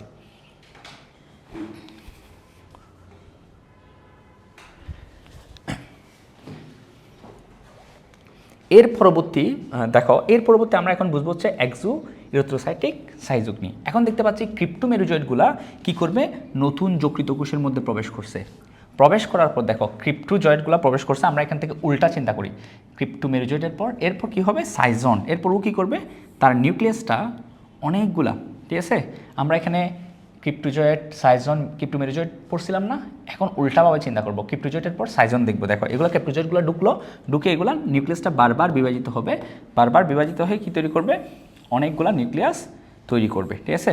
আর বহু নিউক্লিয়াস বিশিষ্ট এই দশাকে আমরা কি বলি, সবসময় এই দশাকে আমরা বলি হচ্ছে সাইজন, ঠিক আছে। এটাকে কি বলবো, সাইজন। যে যখনই পরজীবীর মধ্যে বহু নিউক্লিয়াস বিশিষ্ট দশা দেখবে তখন সাইজন বলবো। এখন সাইজন্টের দেখো এই নিউক্লিয়াসগুলোর প্রত্যেকটার চারপাশে আবারও প্লাজমা মেমব্রেন, আবারও সাইটোপ্লাজম জমা হয়ে আরও কিছু কোষ তৈরি করবে, ঠিক আছে। এখন এগুলাকে কি বলবা, আগে বলছিলা কি, যখন নিউক্লিয়াসের চারপাশে প্লাজমা মেমব্রেন জমা হয়ে অনেকগুলো কোষ তৈরি হয়েছিল, আগে বলছিলা ক্রিপ্টোমেরুজয়েড। এখনও ক্রিপ্টোমেরুজয়েড বলবা, জাস্ট একটা মেটা লাগাবা, ঠিক আছে। এগুলাকে কি বলবো, মেটাক্রিপ্টোমেরুজয়েড বলবো, ঠিক আছে, মেটাক্রিপ্টোমেরুজয়েড বলবো, ঠিক আছে। আচ্ছা, এখন আসো এই মেটাক্রিপ্টোমেরুজয়েডগুলো এরপর আবারও লিভারের কোষকে কি করবে, লিভারের কোষকে আবারও তোমার ভেঙে, লিভারের কোষের প্লাজমা মেমব্রেনকে ভেঙে আবারও বাইরে বের হয়ে আসবে, ঠিক আছে। এখন বাইরে বেরিয়ে আসলে এখানে আমরা দুই ধরনের মেটাক্রিপ্টোমেরুজয়েড দেখব। কিছু হচ্ছে ছোটো, ঠিক আছে, এই ছোটো কিছু দেখব। এখানে আমরা দেখতে পাচ্ছি কিছু ছোটো, এই ছোটোগুলোকে বলবো মেটাক্রিপ্টোমেরুজয়েড। আর যেগুলো বড় দেখতেছি এখানে বড়গুলাকে বলবো ম্যাক্রো। ম্যাক্রো মানে হচ্ছে বড়, আর মাইক্রো মানে আমরা বলি না মাইক্রোস্কোপিক, আণুবীক্ষণিক। তাহলে মাইক্রো মানে ছোটো আর ম্যাক্রো মানে হচ্ছে বড়। তাহলে ম্যাক্রো মেটাকিপ্টোমেরেজগুলো হচ্ছে বড়গুলা। এখন এখান থেকে মনে রাখবা এই বড়গুলা আবার নতুন কাকে যকৃতের কোষের ভিতরে ঢুকবে, ঢুকে যকৃতের কোষকে এভাবে ধ্বংস করতে থাকবে এবং তার সংখ্যা বৃদ্ধি করতে থাকবে।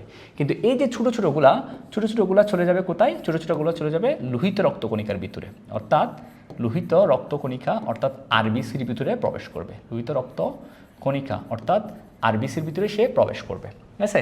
এখন কারা আরবিসির ভিতরে প্রবেশ করলো? মাইক্রোগুলা, ছোটোগুলা। আমরা মনে রাখবো আরবিসি বা লোহিত রক্তকণিকা, নামটা আরবিসি, ছোটোগুলা লোহিত রক্তকণিকার ভিতরে যাবে। আর বড় মেটাকিপ্টোমেরোজয়েডগুলা, এগুলা বড় কোষ, যকৃতের কোষকে বলা হয় হ্যাপাটোসাইট। হ্যাপাটো মানে হচ্ছে যকৃত, সাইট মানে হচ্ছে কোষ। হ্যাপাটোসাইটের মধ্যে প্রবেশ করবে। এখন ছোটোগুলা যখন লোহিত রক্তকণিকার ভিতরে প্রবেশ করবে, এখন লোহিত রক্তকণিকার ভিতরে তারা আবার এভাবে তাদের সংখ্যা বৃদ্ধি করবে, চক্র সম্পন্ন করবে। তখন লোহিত রক্তকণিকার ভিতরে এই চক্রটাকে আমরা কি বলবো জানো? এই চক্রটাকে আমরা বলবো হচ্ছে ইরিথ্রোসাইটিক সাইজোকনি। ইরিথ্রোসাইটিক সাইজোকনি, যেহেতু ইরিথ্রোসাইট মানে হচ্ছে লোহিত রক্তকণিকা, বা কাকে মিন করে? আরবিসিকে মিন করে। চলো আমরা এখন দেখব হচ্ছে ইরিথ্রোসাইটিক সাইজোকনি, ঠিক আছে? এখন দেখো, এটা আমি আগে থেকে একটু করে রাখলাম। ইরিথ্রোসাইটিক সাইজোকনি এগুলা ধরো আমার হচ্ছে এই যে গোলগুলো আমি স্ট্রাকচারগুলো দিলাম, এগুলো হচ্ছে আমার লোহিত রক্তকণিকা। তাহলে ইরিথ্রোসাইটিক সাইজোকনির মধ্যে দেখো, খেয়াল করো, আবার যদি একটু লক্ষ্য করো তোমরা, ইরিথ্রোসাইটিক সাইজোকনির মধ্যে যেই যে দশাগুলো দেখবো সেগুলো চাইলে আমরা একটা ছন্দ দিয়ে আগের মতো মনে রাখতে পারি। সেগুলো হচ্ছে দেখো, এবার মনে রাখতে পারো, টপ সিগনালে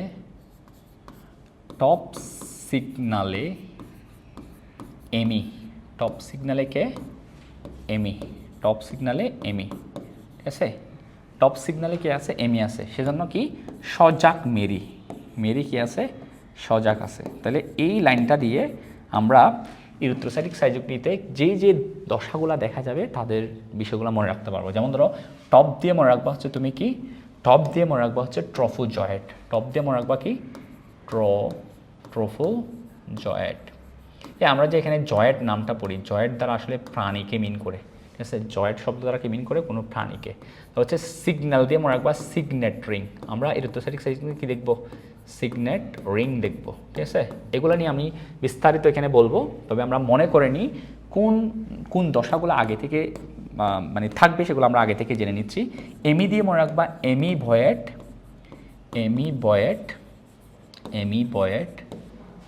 ট্রফোজয়েড, ট্রফোজয়েড, ঠিক আছে? এরপর আমরা সজাগ দিয়ে দেখবো হচ্ছে আবারও সাইজন নামক বহুনিউক্লিয়াস বিশিষ্ট অবস্থা দেখব। মেরি দিয়ে দেখবো হচ্ছে মেরুজয়েট। কি দেখবো? মেরুজয়েট। এই দশাগুলো আমরা দেখতে পাবো। তাহলে আমরা কি দশা, আমরা ম্যালেরিয়া পরজীবীর কোন কোন দশাগুলো আমরা এখানে দেখতে পাবো সেগুলো হচ্ছে দেখো,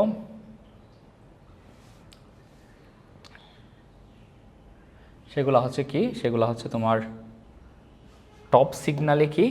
এবার মনে রাখবো, টপ সিগনালে এমি, সজাগ মেরি। টপ দিয়ে হচ্ছে ট্রফোজয়েড দশা দেখবো আমরা এখানে, সিগন্যাল দিয়ে দেখবো সিগনেট রিং, এমি দিয়ে দেখবো এমিবয়েড ট্রফোজয়েড, সজাগ দিয়ে দেখবো সাইজন, মেরি দেখবো মেরুজয়েড। চলো আমরা একটু দেখি। তাহলে লোহিত রক্তকণিকায় কী প্রবেশ করবে?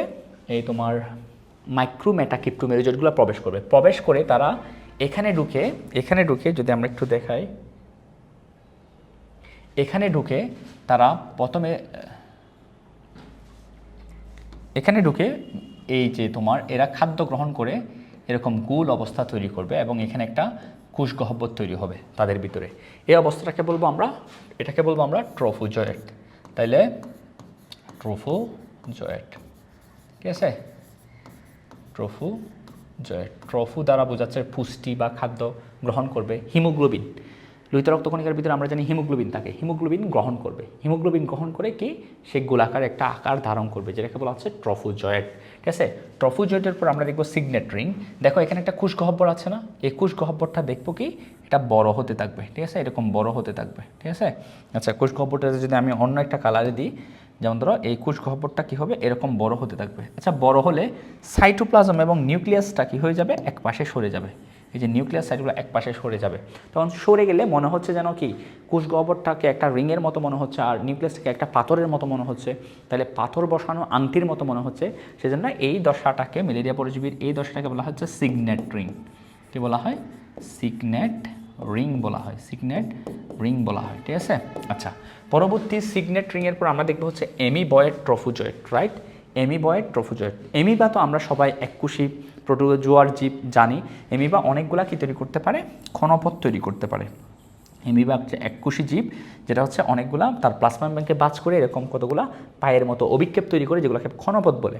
সো এই দশার মধ্যে অ্যামিবয়েড ট্রফোজয়েডটা আমরা দেখব ম্যালেরিয়া পরজীবীর মধ্যে কোষ গহ্বর যেটা ছিল সেটা কিন্তু চলে যাবে এবং সে অনেকগুলা কি তৈরি করবে? এরকম ক্ষণপথ তৈরি করবে অ্যামিবার মতো। কার মতো? অ্যামিবার মতো অনেকগুলা কি তৈরি করবে? অ্যামিবার মতো সে এরকম ক্ষণপথ তৈরি করবে। ক্ষণপথ তৈরি করবে এবং তার মধ্যে কোষ গহ্বরটা থাকবে না। এই রকম দশাটাকে বলা হচ্ছে, যেহেতু অ্যামিবার মতো, তখন আমরা বলবো তাকে অ্যামিবয়েড ট্রফোজয়েড। অ্যামিবয়েড, যেহেতু অ্যামিবার মতো, ট্রফোজয়েড।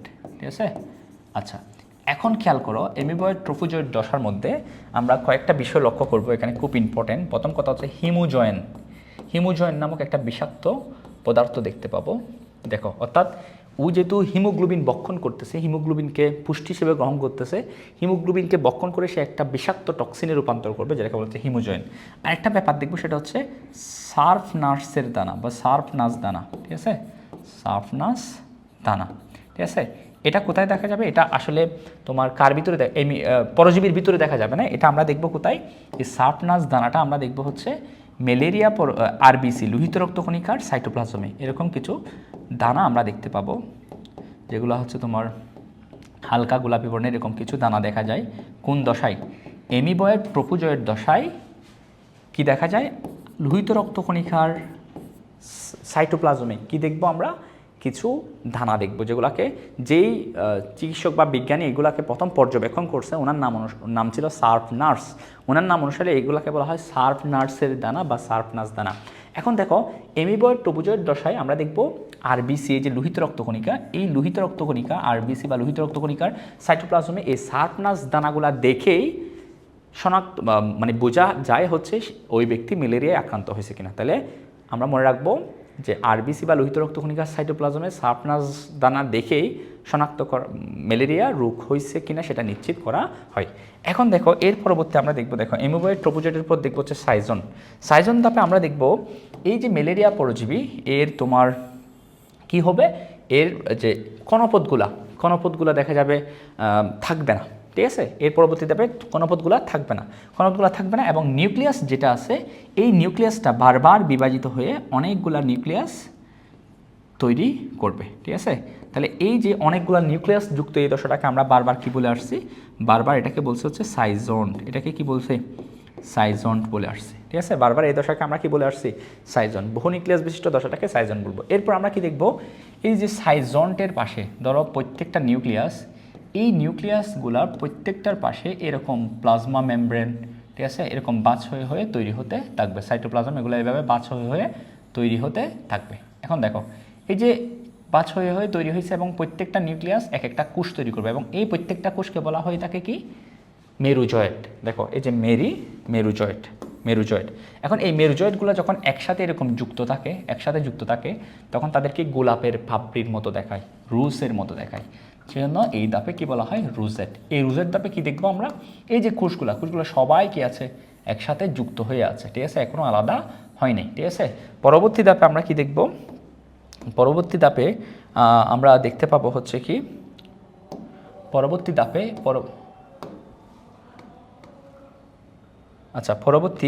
ধাপটাতে আমরা লক্ষ্য করব হচ্ছে এই যে আরবিসিটাকে তোমার ভেঙে এখান থেকে যে তোমার মেরুজয়েডগুলো আছে, এই মেরুজয়েডগুলা এখান থেকে কি হবে? বাইরে বের হয়ে আসবে। ঠিক আছে, মেরুজয়েডগুলো এখান থেকে কি? বাইরে বের হয়ে আসবে। তাহলে এগুলা কি? এগুলো হচ্ছে তোমার মেরুজয়েড। এগুলা কি? এগুলো হচ্ছে তোমার মেরুজয়েড। তাহলে আমরা দেখো আবার যদি একটু আরবিসির ভিতরে যে জীবন চক্র ম্যালেরিয়া পরজীবী, এটা যদি একটু দেখি, সেটা হচ্ছে কি? প্রথমে আমরা দেখতে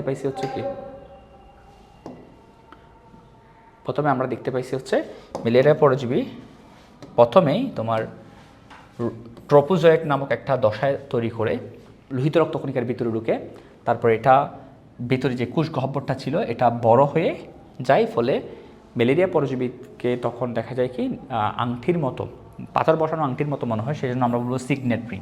সিগনেট রিংয়ের পর ম্যালেরিয়া পরজীবী এরকম অনেকগুলা ক্ষণপথ বিশিষ্ট দশা তৈরি করে, যেটাকে বলা হচ্ছে অ্যামিবয়েড ট্রোপোজয়েড। এবং এই দশায় আমরা দেখব হচ্ছে হিমোজয়েন নামক কিছু বিষাক্ত পদার্থ। এখানে আমরা যদি একটু দিয়ে দিই, এই যে হিমোজয়েন নামক কতগুলো বিষাক্ত পদার্থ আমরা এখানে দেখব, ঠিক আছে। এইগুলা মুক্ত হওয়ার সাথে সাথে এখান থেকে হিমোজয়েনও কিন্তু রক্তের মধ্যে মুক্ত হয়। দেখো তাহলে হিমোজয়েন নামক বিষাক্ত পদার্থ দেখা যায়, এবং এখানে আমরা সার্ফনাস দানা দেখব, ঠিক আছে। সার্ফনাস দানাগুলো এখানে দেখতে পাবো, ধরো এগুলো হচ্ছে সার্ফনাস দানা, ঠিক আছে। এই সার্ফনাস দানাগুলো দেখে কিন্তু ম্যালেরিয়া রোগ হয়েছে কিনা এটা শনাক্ত করা হয়ে থাকে, ঠিক আছে।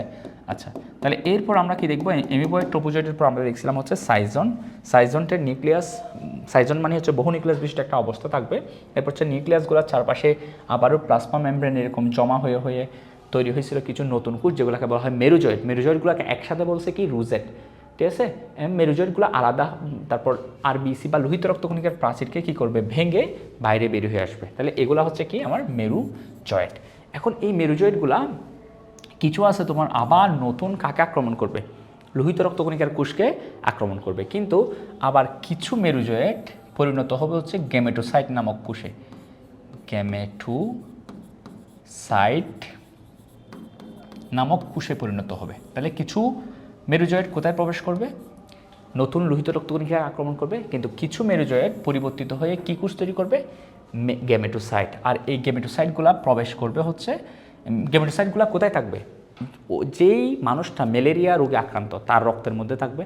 এখন তার রক্ত যদি কোনো একটা মশকি এসে তাকে দংশন করে, তার থেকে রক্ত নেই, তখন রক্তের মাধ্যমে তার দেহ থেকে গ্যামেটোসাইটগুলো মশকির দেহের মধ্যে প্রবেশ করবে।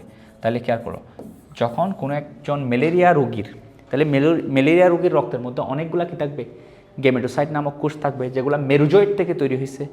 এখন রক্তের মধ্যে গ্যামেটোসাইটগুলো আছে। এখন কোনো মশকি যদি ওই ম্যালেরিয়া আক্রান্ত ব্যক্তিটিকে যদি রক্ত পান করতে যায়, তখন ওই মশকির অভ্যন্তরে এই গ্যামেটোসাইটগুলো প্রবেশ করবে।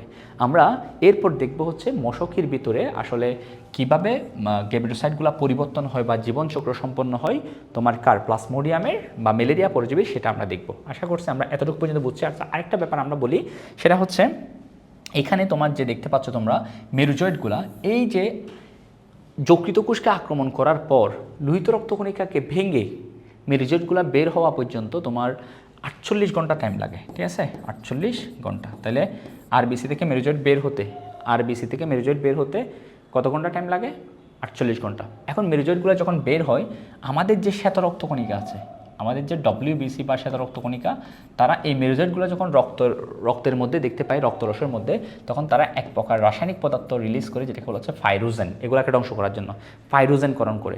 ফলে ফাইরোজেনকরণ করার কারণে আমাদের দেহের মধ্যে জ্বর আসে, ঠিক আছে। তাহলে যেহেতু 48 ঘন্টা পর মেরুজয়েডগুলো রক্তের মধ্যে আসে, 48 ঘন্টা পর ডব্লিউবিসি ফাইরোজেনকরণ করে, সেজন্য 48 ঘন্টা পর পরেই কিন্তু কি আসবে, জ্বর আসবে, ঠিক আছে। তাহলে আশা করি এতটুকু ব্যাপার বুঝতে পারছো। এরপর আমরা করব হচ্ছে মশকির দেহের মধ্যে কিভাবে ম্যালেরিয়া পরজীবী কী ঘটে তোমার তার যে তার যে চক্রটা সম্পন্ন করে, সেটা আমরা দেখব, ঠিক আছে। তো মশকির দেহে কিভাবে জীবনচক্র সম্পন্ন করে দেখো, আমরা দেখছি হচ্ছে আরবিসি থেকে যে মেরুজয়েডগুলো উৎপন্ন হয়, সেই মেরুজয়েডগুলো কিসে পরিবর্তন হয়, গ্যামেটোসাইট নামক কোষে। তোমরা নাম থেকে বুঝতে পারতেছো এগুলা থেকে পরবর্তীতে গ্যামেট বা জনন কোষ তৈরি হবে, ঠিক আছে। আর এই গ্যামেটোসাইটগুলার কোষগুলোর মধ্যে দুই ধরনের গ্যামেটোসাইট কোষ থাকে। কতগুলো হচ্ছে তোমার মাইক্রো, অর্থাৎ যেগুলো ছোটো কিন্তু তার নিউক্লিয়াসটা বড়, আর কতগুলো হচ্ছে ম্যাক্রো, অর্থাৎ ম্যাক্রো মানে হচ্ছে বড়, ঠিক আছে, কিন্তু তার নিউক্লিয়াস হচ্ছে ছোট। তাহলে মেরুজয়েড লোহিত রক্তকণিকা থেকে যেগুলো বের হবে সেগুলো পরিবর্তন হয়ে কি হবে, গ্যামেটোসাইটে পরিবর্তন হবে। গ্যামেটোসাইট দুই ধরনের, কিছু আছে ছোট আর কিছু হচ্ছে কি বড়, ঠিক আছে। এখন এই গ্যামেটোসাইটগুলা, মাইক্রো এবং ম্যাক্রো গ্যামেটোসাইটগুলা কার দেহের মধ্যে থাকবে, ম্যালেরিয়া আক্রান্ত রোগীর দেহে। এবং কোনো মশকি যদি, অ্যানোফিলিস মশকি যদি তার থেকে রক্ত গ্রহণ করে, তখন ওই মশকির দেহের মধ্যে কোনগুলো প্রবেশ করবে, গ্যামেটোসাইট তথা মাইক্রো গ্যামেটোসাইট এবং ম্যাক্রো গ্যামেটোসাইট কী করবে, প্রবেশ করবে, ঠিক আছে। তাহলে এখন একটা বিষয় মনে রাখবা, এই যে মাইক্রো গ্যামেটোসাইট এবং ম্যাক্রো গ্যামেটোসাইট, এগুলো ম্যালেরিয়া আক্রান্ত রোগীর রক্তের মধ্যে 7 দিন বেঁচে থাকে। কয়দিন?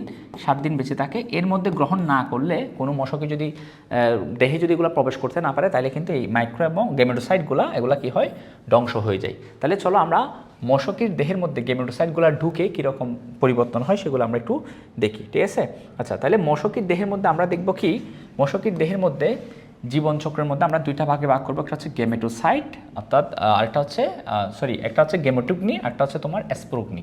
দেখো গেমেটোগ্নি, এখানে আমরা বুঝতে পারতেছি গ্যামেট মানে হচ্ছে জননকোষ, অর্থাৎ এখানে যৌন জনন হবে, ঠিক আছে? মশকের দেহের এটা হচ্ছে কি যৌন জনন। তো যৌন জননের জন্য কি হতে হবে, জননকোষ শুক্রাণু তৈরি হবে। শুক্রাণু মানে হচ্ছে স্পার্ম, স্পার্ম তৈরি হওয়ার প্রক্রিয়াকে আমরা বলবো স্পার্মাটোজেনেসিস। আর ডিম্বাণু তৈরি হতে হবে, যৌনজনের জন্য শুক্রাণু ডিম্বাণু প্রয়োজন হবে। আর ডিম্বাণু তৈরি হওয়ার প্রক্রিয়া, ডিম্বাণুকে আমরা বলি ওভাম, আর ডিম্বাণু তৈরি হওয়ার প্রক্রিয়াকে বলবো ওজেনেসিস। জেনেসিস শব্দের অর্থ হচ্ছে উৎপত্তি লাভ করা বা উৎপত্তি লাভ করার প্রক্রিয়া। তাহলে স্পার্মাটোজেনেসিস স্পার্ম তৈরির প্রক্রিয়া, ওজেনেসিস হচ্ছে ডিম্বাণু তৈরির প্রক্রিয়া। দেখো আমরা দেখেছিলাম হচ্ছে গেমেটোসাইট ছিল কি, যেগুলো ছিল মাইক্রোগেমেটোসাইট, যেগুলো ছিল কি মাইক্রোগেমেটোসাইট। এই মাইক্রোগেমেটোসাইটগুলো থেকে তৈরি হবে হচ্ছে, মাইক্রোগেমেটোসাইটগুলো তৈরি হবে শুক্রাণু। কি তৈরি হবে, শুক্রাণু তৈরি হবে, এটা একটু মনে রাখবো। তাহলে মাইক্রোগেমেটোসাইট থেকে মশকের দেহের ভিতরে কি তৈরি হবে, শুক্রাণু।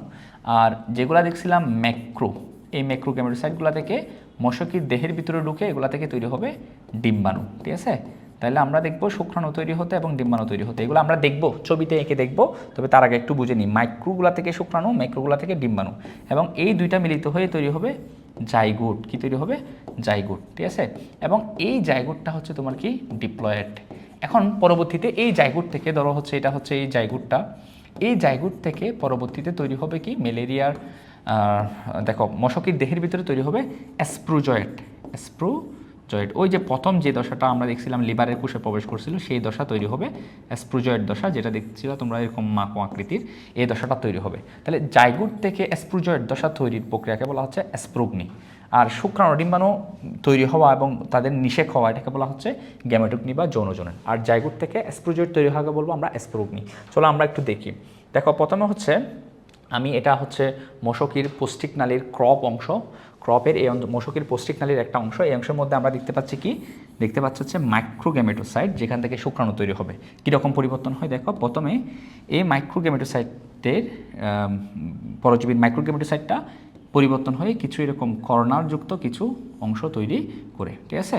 প্রত্যেকটা কর্নারে আমরা কি দেখব, কিছু এরকম একটা কোষ তৈরি করবে, যেটার অনেকগুলা কি থাকবে, যেটার অনেকগুলা কোণ বা এরকম কোণা বা কর্নার থাকবে, ঠিক আছে? এবং প্রত্যেকটা কোণার মধ্যে নিউক্লিয়াস একটা নিউক্লিয়াসটা বিভাজিত হয়ে একটা নিউক্লিয়াস অবস্থান করবে, ঠিক আছে? তাহলে মাইক্রোগেমেটোসাইটটা পরবর্তীতে পরিবর্তন হয়ে একাধিক কোণ বিশিষ্ট একটা গঠন তৈরি করবে, এবং যেই প্রত্যেকটা কর্নারে বা কোণের মধ্যে একটা করে নিউক্লিয়াস ঢুকবে, অর্থাৎ এই নিউক্লিয়াসটা বিভাজিত হয়ে অনেকগুলো নিউক্লিয়াস তৈরি করবে, যে নিউক্লিয়াসগুলো প্রত্যেকটা কর্নারে যাবে। এরপর দেখো প্রতিটা কর্নার এরকম প্রলম্বিত হয়ে কিছু কি তৈরি হয়, এরকম প্রলম্বিত হয়ে কিছু অভিক্ষেপ তৈরি হয়, ঠিক আছে? প্লাজমা মেমব্রেন প্রতিটা কর্নার এরকম প্রলম্বিত হয়ে কিছু এরকম অভিক্ষেপ তৈরি হবে, যার মাঝে মাঝে কী থাকবে, নিউক্লিয়াসটা থাকবে, ঠিক আছে? এখন এই যে এগুলাকে বলা হয়ে থাকে, এই যে প্রলম্বিত হয়ে যেই অভিক্ষেপগুলো তৈরি হয়েছে, এগুলা পরবর্তীতে আলাদা হবে, এগুলো এখন একসাথে আছে, ঠিক আছে? এগুলাকে বলা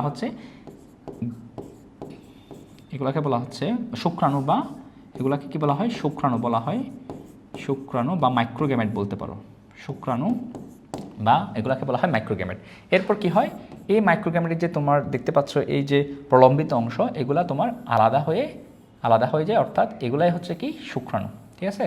এই যে এক্সপ্লাজেলেশন পদ্ধতিতে, অর্থাৎ এই প্লাজেলাগুলা বা এই অভিক্ষেপগুলা আলাদা হয়ে কি তৈরি করে, এগুলা হচ্ছে কি, এগুলা হচ্ছে শুক্রাণু, ঠিক আছে? শুক্রাণু তৈরি করতেছে। এখন দেখো তাইলে আমরা দেখতে পাচ্ছি মাইক্রোগ্যামেটোসাইট থেকে কি তৈরি হলো, শুক্রাণু তৈরি হলো। এরপর যেটা ম্যাক্রোগেমেটোসাইট আছে, এটা থেকে ডিম্বাণু তৈরি হবে। এটা থেকে প্রথমে তোমার এটার কোষটা বিভাজিত হয়ে প্রথমে মাইক্রোগ্যামেট এবং ফোলার বডি নামক কোষ তৈরি করে, ফোলার বডিটা ধ্বংস হয়, আর একটা কোষ থাকে, যেই কোষটাকে আমরা কি বলবো, এটাকে বলবো হচ্ছে ম্যাক্রোগ্যামেট, এটাকে বলবো ম্যাক্রোগ্যামেটোসাইট থেকে ম্যাক্রোগ্যামেট অথবা ডিম্বাণু বলা হয়, বাংলায় বলবো ডিম্বাণু। এই ডিম্বাণুটা তৈরি হয়, ডিম্বাণুটা কোত্থেকে তৈরি হবে, ডিম্বাণুটা তৈরি হবে হচ্ছে ম্যাক্রোগ্যামেটোসাইট থেকে ম্যাক্রোগ্যামেট বা ডিম্বাণু তৈরি হবে। এবং এই ডিম্বাণুতে দেখা যাবে একটা অংশ এরকম কোণ আকৃতির শেপ তৈরি করবে, যার কাছাকাছি নিউক্লিয়াসটা অবস্থান করবে, ঠিক আছে? এই যে কোণ আকৃতির অংশটা তৈরি হলো, এটাকে বলা হয়, এই কোণ আকৃতির অংশটাকে বলা হচ্ছে নিষেক শঙ্কু, অথবা তোমার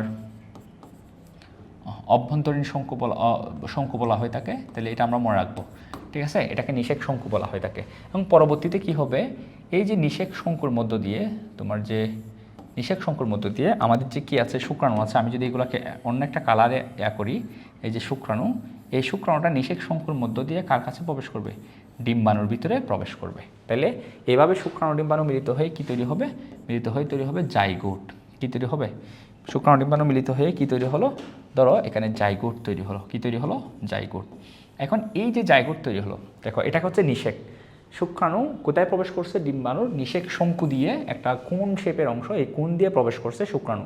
প্রবেশ করার পর কী তৈরি হলো, জাইগোট। জাইগোট হচ্ছে কত প্লয়েড, এটা হচ্ছে তোমার জাইগোট, জাইগোট ডিপ্লয়েড, ঠিক আছে। জাইগোট কত প্লয়েড অবস্থায় আছে, ডিপ্লয়েড। এখন এই জাইগোটটা সচল হবে, সচল হয়ে কি করবে, সেটা ক্রপের প্রাচীর দিয়ে এরকমভাবে বের হয়ে যাবে। ক্রপের প্রাচীর দিয়ে কি হয়ে যাবে, এই ক্রপের প্রাচীর ভেদ করে এই যে জাইগোটটা বের হয়ে আসবে, বের হয়ে এটা বাইরে চলে আসবে, ক্রপের প্রাচীরের বাইরে চলে আসবে। এখন এই যে সচল জাইগোটটা, এই যে সচল জাইগোট যে সচল হয়ে নিজে সচল হয়ে কোথায় চলে আসলো, প্রাচীর ভেদ করে ক্রপের বাইরে চলে আসবে। ক্রপের কোথায় চলে আসবে, বাইরের দিকে, এদিকে চলে আসবে, ঠিক আছে। আমি ব্যাপারগুলোকে আপাতত একটু মুছে দিই। এখন ক্রপের বাইরে চলে আসলো কে, জাইগোট, ঠিক আছে। এই যে এখন সচল এই জাইগোটটাকে বলা হয় ওকিনেট, বলা হয় ওকিনেট। তাহলে ওকিনেট হচ্ছে কি, সচল জাইগোট।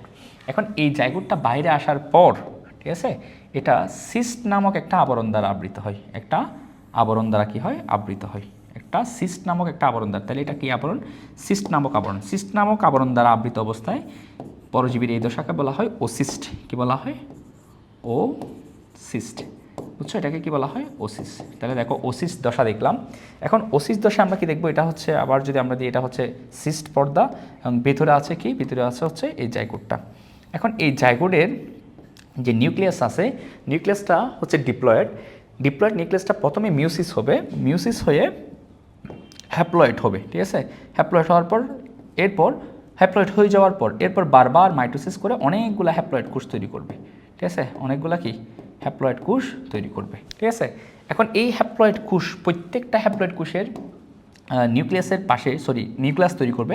প্রত্যেকটা নিউক্লিয়াসের পাশে এরকম প্লাজমা মেমব্রেন সাইটোপ্লাজম জমা হবে, জমা হয়ে হয়ে অনেকগুলা কি তৈরি করবে, তোমার কি তৈরি করবে, অনেকগুলা কোষ তৈরি করবে। এই যে তোমার অনেকগুলা তোমার স্প্রুজয়েড তৈরি হওয়ার প্রক্রিয়া চলতেছে, এটাকে বলা হয় তোমার পরিস্ফুটনরত, তোমার স্প্রুজয়েড অবস্থায় আছে এটা।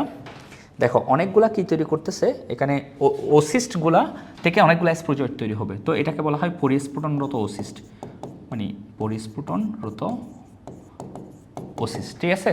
যেখানের ভিতর থেকে দেখো এক সময় কি হবে, এই যে আমরা দেখতে পাচ্ছি এখানের ভিতর থেকে প্রত্যেকটা কোষ এটা কি দ্বারা আবৃত আছে, কোষিস দ্বারা। প্রত্যেকটা কোষ থেকে এখন কী তৈরি হবে, দেখো স্প্রুজয়েড তৈরি। এই প্রত্যেকটা কোষ কোন আকৃতির এরকম স্প্রুজয়েড তৈরি করবে, ঠিক আছে। এরকম অনেকগুলা স্প্রুজয়েড তৈরি করবে, এগুলো হচ্ছে স্প্রুজয়েড। এখন স্প্রুজয়েডগুলা মশকির হিমোসিল অর্থাৎ মশকির রক্তে চলে যাবে, রক্ত থেকে এগুলো লালাগ্রন্থিতে যাবে। তাহলে এগুলো হচ্ছে স্প্রুজয়েড। তাহলে স্প্রুজয়েডগুলো রক্ত থেকে কোথায় যাবে, লালাগ্রন্থিতে যাবে। লালাগ্রন্থিতে এই স্প্রুজয়েড দশাগুলো অবস্থান করবে এবং বলা হচ্ছে প্রায় 3,26,000 স্প্রুজয়েড একটা লালাগ্রন্থিতে অবস্থান করতে পারে। এবং যখন এই মশকিটার লালাগ্রন্থির মধ্যে স্প্রুজয়েডগুলো অবস্থান করবে, যখন সে অন্য একজন সুস্থ মানুষকে কী করতে যাবে, সে যখন দংশন করতে যাবে বা রক্ত পান করতে যাবে, তখন এই স্প্রুজয়েড দশাটা ওই সুস্থ মানুষের রক্তে দিয়ে দিবে। তখন আবার স্প্রুজয়েড কোথায় যাবে, লিভারের কোষে চলে যাবে। লিভারের কোষে গিয়ে ইরিথ্রোসাইটিক সাইজোগনি, হ্যাপাটিক এক্সোরিথ্রোসাইটিক সাইজোগনি, দেন হচ্ছে এরপর ইরিথ্রোসাইটিক সাইজোগনি হয়ে আবার মশকির দেহের মধ্যে প্রবেশ করে এভাবে জীবনচক্র সম্পন্ন করবে। তো আশা করি তোমরা লেকচারটা দেখে বই থেকে আরেকটু ভালোভাবে পড়ে নিলে তোমাদের পুরো ব্যাপারটা একদম ক্রিস্টাল ক্লিয়ার হয়ে যাবে। তো সেই পর্যন্ত আচ্ছা, সবাই ভালো থাকো। আমরা আগামী লেকচারের মধ্যে, বিগত লেকচারগুলোর মধ্যে আমরা তোমার এই অধ্যায়ের অনেকগুলো টপিক আলোচনা করেছি। সো এগুলোও আমার দেওয়া আছে, যারা দেখো না কাইন্ডলি একটু দেখে নিবা ইউটিউব থেকে। এরপর হচ্ছে আশা করছি এই ব্যাপারটা তোমাদের কাছে ক্লিয়ার হয়েছে। ধন্যবাদ সবাইকে, আসসালামু আলাইকুম।